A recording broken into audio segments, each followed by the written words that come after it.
Guardians of the Galaxy is famous for its use of music, and because of its success, many other films and trailers have tried to copy their style.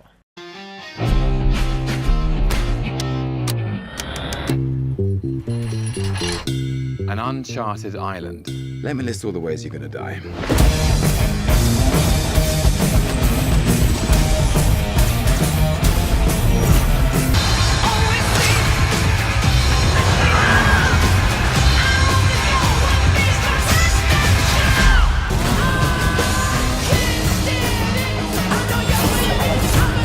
One of the best ways to understand why the Guardians music works so well is by comparing it to its copycats.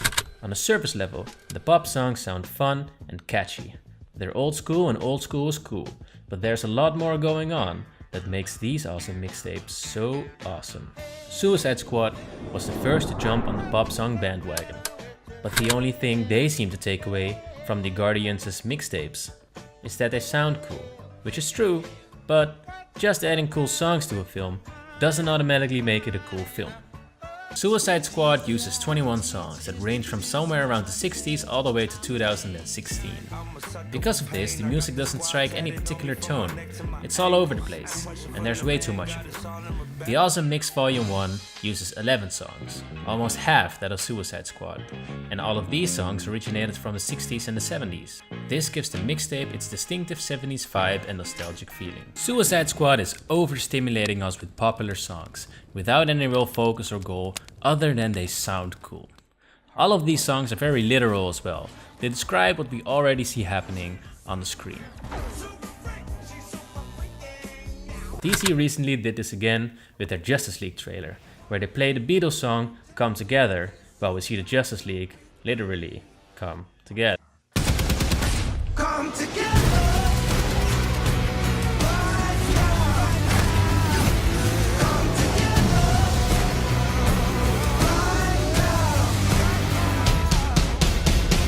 The new King Kong movie, Kong Skull Island, does a better job at copying Guardians' style. The mix has 10 songs, all of which originated in the 60s and 70s, with the exception of We'll Meet Again by Vera Lynn, which was released in 1939.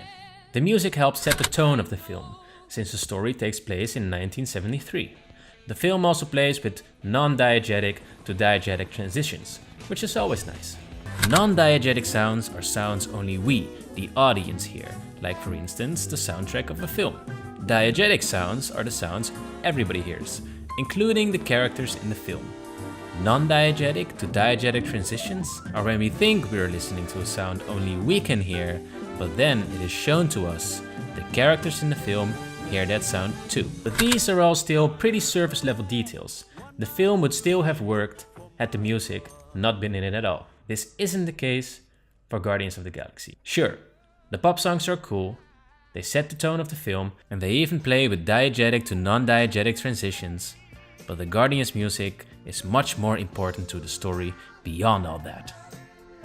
Let's look at the beginning of the film. When we hear the music for the first time, we learn that this is Earth, and it's 1988. We see the Awesome Mix Volume 1 slowly turning in Peter's Walkman, because it's not just the music that's important in this movie.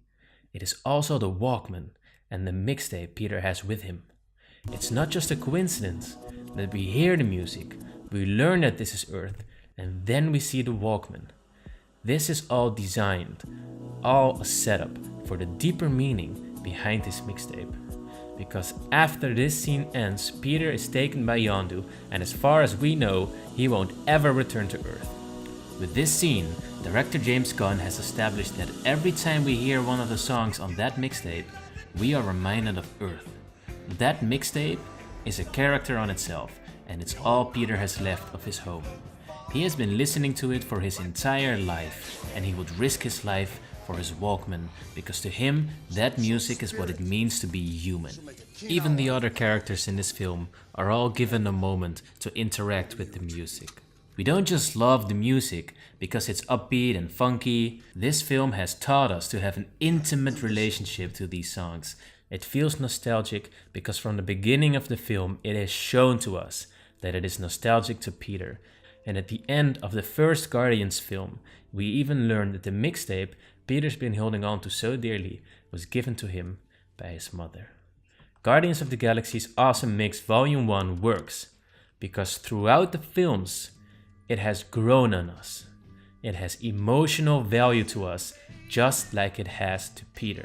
So if you're a filmmaker and you're thinking of copying the style of Guardians, don't just assume people will love the music you've chosen regardless.